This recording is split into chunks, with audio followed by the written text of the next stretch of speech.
இன்றைய ஆன்மீக தகவல்.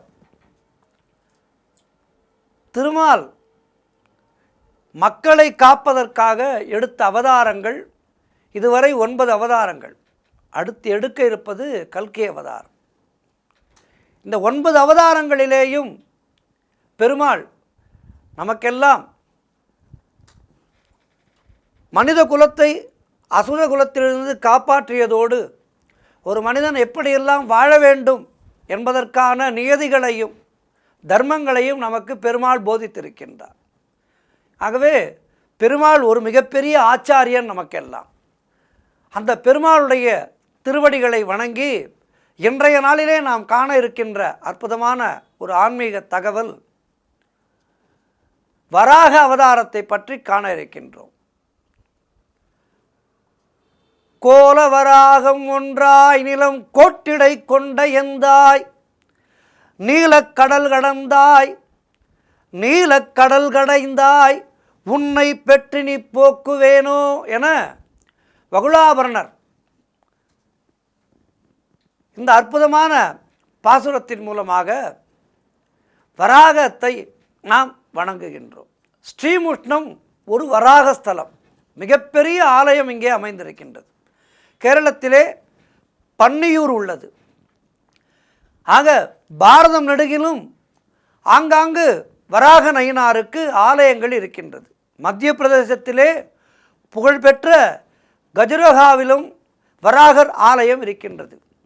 சந்தேலா மன்னர் பரம்பரையினரின் உருவாக்கம் இந்த ராஜஸ்தான் புஷ்கர க்ஷேத்திரத்திலே உள்ள ஸ்ரீ வராக சன்னதி இருக்கின்றது. ஆக வராக அவதாரம் என்பது 12 காலம் முன்பு நிகழ்ந்த அவதாரம். 9 அவதாரங்கள் நிகழ்ந்திருக்கின்றது இதுவரை. இதிலே வராக அவதாரம் என்பது எத்தனையோ 1000 ஆண்டுகளுக்கு முன்னால் ஏற்பட்ட ஒரு அவதாரம். இந்த அவதாரத்துக்கு பல இடங்களிலே திருக்கோவில்கள் உள்ளது. அந்த வகையிலே திருமலை, திருக்குறுங்குடி, ஸ்ரீவில்லிபுத்தூர் போன்ற வைணவ தலங்களிலே வராக நாயனார் மிக மிக முக்கியத்துவம் பெறுகின்றார். அதேபோல் திருவிடந்தை ஆழ்வார் மங்களாசாசனம் பெற்ற திவ்ய தேசம். திருவலவெந்தையும் உள்ளது.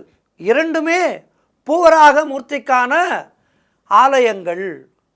அதேபோல் திருக்குடந்தையிலே ஒரு வராக நாயனார் ஆலயம் அமைந்திருக்கின்றது. இப்படி வராக அவதாரத்துக்கு எண்ணற்ற திருக்கோவில்கள் இருக்கின்றது. ஒரு சிலர் மூடத்தனமாக பேசுவார்கள்.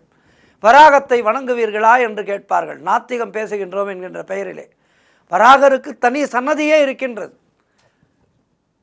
நிறைய கோவில்களிலே. ஆக வராக அவதாரம் என்பது நாம் வணங்க வேண்டிய முக்கியமான ஒரு. அதேபோல் திருமையத்திலே ஒரு வராகர் சன்னதி இருக்கின்றது. நெல்லை மாவட்டத்திலே கல்லிடைக்குறிச்சியிலே வராகருக்கு தனியாக கோவிலே இருக்கின்றது. பெருமாள் வெண்பன்றி வடிவிலே வந்து ஸ்ரீ நாராயண தீர்த்தருக்கு வழிகாட்டி மறைந்த தலம் வரகூர். இந்த வராகத்தின் பெயராலேயே அந்த ஊர் வரகூர் என்று அழைக்கப்படுகின்றது. அதேபோல் மயிலை, கையிலையே மயிலை, மயிலையே கைலை என்பார்கள். அப்படிப்பட்ட அற்புதமான க்ஷேத்திரமான மயிலையிலே பூம்பாவாய் அவளை உயிர் பெறச் செய்த தலம். அப்படிப்பட்ட அற்புதமான தலத்திலே விண்டகரத்திலே தனியாக ஒரு நயினார் சன்னதி இருக்கின்றது. வராக நயினார் சன்னதி இருக்கின்றது. ஆலய கருவறையிலே அடைய வராக உற்சவ மூர்த்தி இங்கே இருக்கின்றது. அதேபோல் அயோத்தியாபுரிக்கு அருகிலே இருக்கின்ற சுகரக்ஷேத்திரம், சுகர்கேத் என்று சொல்வார்கள். இங்கே சந்த் துளசிதாஸ் மகாராஜின் அவதார ஸ்தலமாகும் இந்த இடம்.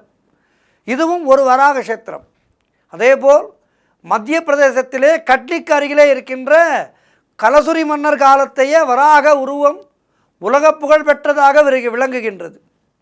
அதேபோல் ஒடிசாவிலே வைதரணி நதிக்கரையில் ஜாஜ்பூர் வராகமூர்த்தி ஆலயமும் புகழ்பெற்ற வராக ஆலயமாக இருக்கின்றது. ஸ்ரீ வராக புராணமே இருக்கின்றது. ஸ்ரீ வராக சகஸ்ரநாம அத்தியாயத்தை ஸ்காந்தம் சொல்கின்றது. ஸ்காந்தம் மிக மிக மிக பழமையான ஒரு புராண நூல். அதிலே சொல்லப்பட்டிருக்கின்றது வராக அவதாரத்தை பற்றி. தனித்த தசாவதார சன்னதி ஸ்ரீரங்கத்திலே இருக்கின்றது.